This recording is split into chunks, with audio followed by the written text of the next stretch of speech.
I wanted to take this opportunity to again unreservedly apologize for my decision to travel during the holidays. I know that I disappointed a lot of people. I hope people appreciate I've disappointed no one more than myself. Later on today, I'm going to be speaking with Premier Ford.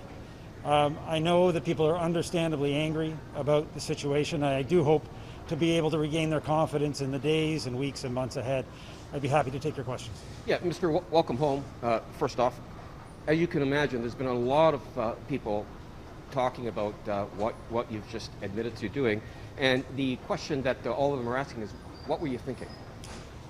I've been asking myself the same thing over the last number of days. Obviously, I made a significant error in judgment, and I will be accountable for that. I do not make any excuses for the fact that I traveled when we shouldn't have traveled. And I think the one thing that I hope is that I'll be able to regain the confidence of the people of Ontario. I think there's a lot of work that still needs to be done, and I would like to be a part of that. And the Premier said that you didn't tell him you were going. Why? And were you trying to keep that a secret? Listen, Premier Ford has far more important things to do than worry about the travel of his ministers or the people who work for him.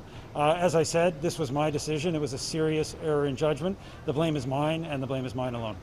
And many people are commenting, sir, on your tweets. Was this an effort to keep the trip a secret? Were you trying to kind of fool people into believing you were home? Listen, I understand why some people believe that's the case. It is not. Many politicians, I would almost say most politicians, pre-program and pre-record a lot of their social media content. I did that to promote Ajax businesses, to promote the COVID-19 supports that we have for small businesses across the province, and to wish my constituents a holiday greeting. That said, I understand in the circumstances why it seemed insincere, and I apologize for that, but it was not the intention. So just to be clear, there was no intent to deceive anybody with regards to those photos? There's no, again, many politicians use that pre-programmed on Christmas Eve. They don't all tape their Christmas Eve greetings. They tape them before. That's what I did. Sir, will you resign? You know, I think that there's a lot of work still to be done in the province, but finally, that is one of the things that I'll be talking to the Premier about today. I understand that my actions have angered a lot of people, and I have to earn back that confidence. I think that there's very important work that still needs to be done, and I'd like to continue to be a part of that. But you know, I do understand people are angry. They deserve to be angry. I have to earn back that confidence. So, is there a possibility that it may come to a resignation? Listen, I said it is finally up to the Premier, who serves in the Premier's cabinet, as it should be.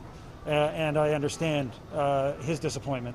I want to express to him, you know, obviously, as I have already and as I have here, my apology for this. It's sincere. I think I can still make an important contribution. But finally, that's part of the discussion I'm sure I'll have with the Premier, and appropriately, it's up to the Premier. And has the Premier asked you to resign as of yet? We have not talked about it, no. And lastly, sir, do you feel that the lockdown rules didn't apply to you? I mean, I'm just trying to get some answers for people as to you being the Minister of Finance. Again, as to what you were thinking, did you feel that it didn't apply to you, or what was your thoughts? Of course it did, and of course that's now why I'll be going to Ajax to quarantine for 14 days. But your first question, which is the question I've been asking myself, it was a significant error in judgment, a dumb mistake, and again, I apologize for it. I regret it, but all I can do now is make that apology and move forward. Okay, thank you for that. And is there anything you'd like to say to the people of Ontario that you haven't said, sir? Again, just repeat a very deep apology. People are working very hard.